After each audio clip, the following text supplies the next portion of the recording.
కోటలో కుక్కలు.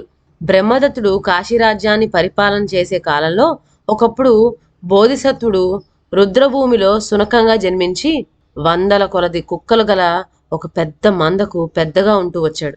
ఒక రోజున రాజు మేలుజాతి తెల్లటి గుర్రాలు ఉంచిన తన అందాల గుర్రపు సారట మీద విహారం కోసమని వెళ్ళి సూర్యాస్తమయం అయ్యేసరికల్లా మళ్ళీ కోటకు చేరుకున్నాడు. చేరుకున్న తర్వాత గుర్రపు సారట్ను పెరట్లో విప్పి వదిలేశారు పరిచారకులు. ఆ రాత్రి పెద్ద వర్షం కురిసి సారటి పూర్తిగా తడిసిపోయింది. పైగా రాజుగారి కుక్కలు మేడ దిగి వచ్చి సారటకు ఉండే తోలు సామాగ్రినంతటిని కొరికి ముక్కలు చేసినాయి. మర్నాడు పరిచారకులు రాజు వద్దకు పోయి, ప్రభు, కుక్కలు వచ్చి మన సారట పండి సామాగ్రినంతటినీ కొరికి పొగలు పెట్టినాయి అని ఫిర్యాదు చేశారు. ఈ మాట వినటంతోనే రాజు కుక్కల మీద కోపం వచ్చింది. వెధవ కుక్కలు, కంటబడిన కుక్కనల్లా పట్టి చంపేయండి అని ఆజ్ఞ ఇచ్చాడు. రాజు ఇలా ఆజ్ఞ ఇవ్వగానే రాజ్యంలో కుక్కల వధ ప్రారంభమైంది. కంటబడిన కుక్కనల్లా రాజుగారి తలారవాళ్ళు పట్టి చంపుతూ వచ్చారు. ఈ గొడవ ఎక్కువ కాగానే రాజ్యంలో కుక్కలన్నీ కలిసి బోధిసత్వుడు ఉండే రుద్రభూమికి వెళ్ళినాయి. ఏమిటి, మీరందరూ ఎందుకిలా పరిగెత్తుకు వచ్చారు అని అడిగాడు బోధిసత్వుడు ఆత్రంగా. ఏలిక, ఇంకే ఉంది, మన జాతిని నాశనం చేసే రోజు వచ్చింది ఇప్పుడు. రాజుగారి గుర్రపు సారటి మీద తోలు ముక్కలను ఏదో కుక్కలు కొరికివేశాయట. ఈ మాట తెలియగానే ప్రభువులు మండిపడి కుక్క జాతినే కంటపడకుండా నిర్మూలన చేయమని ఆజ్ఞ ఇచ్చారట అని విన్నవించుకున్నాయి ఆ కుక్కలు.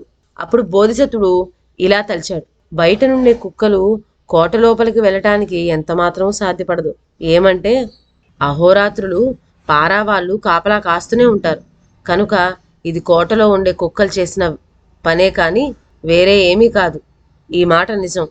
పోతే నేరం చేసిన కుక్కలు బాగానే ఉన్నాయి. ఏ పాపం ఎరుగని నా కుక్కలు నిష్కారణంగా బలి కావాల్సి వచ్చింది. ఇలా ఊరుకుంటే ఎలాగా? నేరం చేసిన కుక్కలు ఏవో కనుక్కొని రాజుకు పట్టి ఇచ్చి నా కుక్కల్ని నేను రక్షించుకోవటం సరికదా అనుకున్నాడు. ఇలా తలచి బోధిసత్వుడు తన కుక్కలతో, మీరేమీ భయపడకండి, మిమ్మల్ని రక్షించే భారం నాది. నేను రాజు వద్దకు పోయొస్తా. నేను వచ్చే వరకు మీరు ఇక్కడనే ఉండండి అని చెప్పి సముదాయించాడు. సముదాయించి బోధిసత్వుడు తన మనసులో ధర్మం జయించుగాక, రాజు న్యాయం పాలించుగాక అని అనుకుంటూ బయలుదేరాడు. అలా కోటకు వెళ్తున్న ఆ కుక్కను చూచి రాజు భటులు ఎవ్వరూ ఒక్క రాయైనా దాని మీద విసరలేదు, కోపగించుకోలేదు కూడా. అక్కడ కంటబడిన కుక్కలన్నింటినీ చంపమని ఆజ్ఞ ఇస్తూనే రాజు వచ్చి దర్బార్ న్యాయస్థానం ముందు ఆసీనుడయ్యాడు. అప్పుడు బోధిసత్వుడు అనే శునకం సింహాసనం కింద నుంచి దూరి వచ్చి రాజు ఎదుట నిలబడింది. రాజుగారి పరివారం ఆ కుక్కను పట్టబోయారు. కానీ పట్టవద్దు అని రాజు వారిని ఆటంకపరిచాడు. బోధిసత్వుడు రాజుకు వినయంగా నమస్కరించి, ప్రభు, కుక్కలన్నింటినీ చంపివేయమని ఆజ్ఞాపించింది తమరేనా అని అడిగాడు. అవును అన్నాడు రాజు. అవి చేసిన తప్పేమిటి రాజా అని మళ్ళీ అడిగాడు బోధిసత్వుడు. మా ఆస్థానపు సారటు గల సామాగ్రిని కొరికివేసినాయి అని చెప్పాడు రాజు. సరే, ఆ కొరికిన కుక్కలేవో తమకు ఆనవాలు తెలుసా అని ప్రశ్నించాడు బోధిసత్వుడు. తెలీదు అన్నాడు రాజు. మరి నేరం చేసిన కుక్కలేవో తెలుసుకోకుండా కంటబడిన కుక్కలన్నిటినీ చంపివేయడం న్యాయమేనా? నిరపరాధులను నిష్కారణంగా చంపేయటం ధర్మమా అని అడిగాడు బోధిసత్వుడు. మా సారటు సామాగ్రి పాడు చేయటం చేతనే కుక్క జాతిని నాశనం చేసివేయమన్నాను అని చెప్పాడు రాజు. అయితే మీ పరిచారకులు కుక్కలన్నిటినీ చంపుతారా, కొన్నిటిని వదిలిపెడతారా అని మళ్ళీ ప్రశ్నించాడు బోధిసత్వుడు. అన్నిటినీ చంపారు.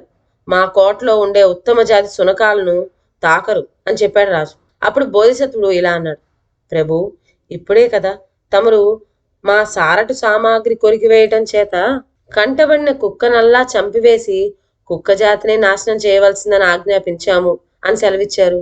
మళ్ళీ తమరే సెలవిస్తున్నారేమిటి మా కోటలో కుక్కలను మాత్రం తప్పించి అని? దీన్ని బట్టి చూడగా దేవరవారికి పక్షపాతం, ద్వేషం, అవివేకం, భయం అనే 4 అవగుణాలు పట్టినట్టుగా కనపడుతున్నదే. ఇవి ఎంత మాత్రము రాజలక్షణాలు కావు. న్యాయ విచారణ చేసే ప్రభువులు నిష్పక్షపాతంగా ఉండాలి. కానీ ఇప్పుడు తమ ఆజ్ఞ వల్ల కోటలో కుక్కలు మటుకు సురక్షితంగా ఉండటం, ఏ పాపం ఎరుగని ఊరి కుక్కలన్నీ నిష్కారణంగా బలి కావటం జరుగుతున్నది. న్యాయం ఎంత మాత్రమూ పాలించబడటం లేదు. అదిగో ప్రభువు న్యాయం పాలించటం లేదు అని ఆకాశవాణి కూడా పలుకుతున్నది. వినురాజా, కోట కుక్కలు కూటికి లేక కలవెల పడుతుంటే దోషమెరుగని ఊరి కుక్కలు బలి అవుతున్నాయి. రాజా, ఇదే నీ న్యాయమా? ప్రభు, ఇది నీ ధర్మమా? ఈ మాటలు వినేసరికి రాజు హృదయంలో గొప్ప మార్పు వచ్చింది. మరైతే మా సారట సామాగ్రి పాడు చేసిన కుక్కలేవో నీ బుద్ధిబలం ఉపయోగించి చెప్పగలవా అని అడిగాడు.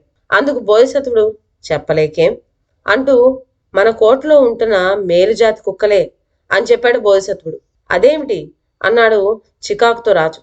కావాల్స్తే రుజువు చేయగలను ప్రభు అన్నాడు. అందుకు ఏది చెయ్యి చూద్దాం అన్నాడు రాజు. కొంచెం మజ్జిగ, గరిక పోచలు తెప్పించి కోటలోని కుక్కలను రప్పించమన్నాడు బోధిసత్వుడు. ఆయన సలహా ప్రకారం మజ్జిగలో గరికపోచలు ముక్కలు చేసి పడివేసి ఆ కుక్కలకు పట్టించారు. వెంటనే ఒక్కొక్క కుక్క వాంతి చేసుకోవటానికి ప్రారంభించింది. అవి మింగిన తోలు ముక్కలన్నీ ఒక్కటి మిగలకుండా బయటపడినాయి. రాజా, తెలిసిందా ఇప్పుడు? నీ పనివాళ్ళు మీ కుక్కలకు ఆహారం సరిగ్గా పెట్టకపోవటం చేత కడుపు మాడి అవి తోలు కొరుకుతూ తినవలసి వచ్చింది అని చెప్పాడు బోధిసత్వుడు. రాజు పరమానందభరితుడై, ఈయన సునక రూపంలో ఉన్న బోధిసత్వుడు తప్ప మరెవ్వరూ కాదు అని నిశ్చయించి తన ఛత్రం బోధిసత్వునికి పఠించాడు. అప్పుడు బోధిసత్వుడు, రాజా, న్యాయ పరిపాలన చేయటమే రాజలక్షణం అని చెబుతూ ఇంకా అనేక రాజధర్మాలు ఉపదేశించాడు. ఈ బోధలు విన్న తర్వాత రాజు ప్రతి జీవిని దయగా చూడవలసింది అని పరివారానికి చెప్పాడు. ఆనాటి నుంచి కోటలో ఉండే కుక్కలే కాక రాజ్యంలోని కుక్కలన్నిటికీ రోజు ముప్పొద్దులా తగిన ఆహారం పెడుతూ కావాల్సిన సదుపాయాలన్నీ అమర్చమని ఆజ్ఞాపించాడు. కుక్కల విషయంలోనే కాదు, బోధిసత్వుని బోధలు ఎల్లప్పుడూ వింటూ రాజు తన జీవితంలో అనేకమైన మంచి కార్యాలు చేసి కైవల్యం పొందాడు. ఈ విధంగా సునక రూపంలో బోధిసత్వుడు 10,000 సంవత్సరాల పాటు లోకానికి ఉపదేశాలు చేసి ఎంతో మందికి తరుణోపాయం చూపించి ధన్యుడయ్యాడు. ఇదండి ఇవాళ కథ.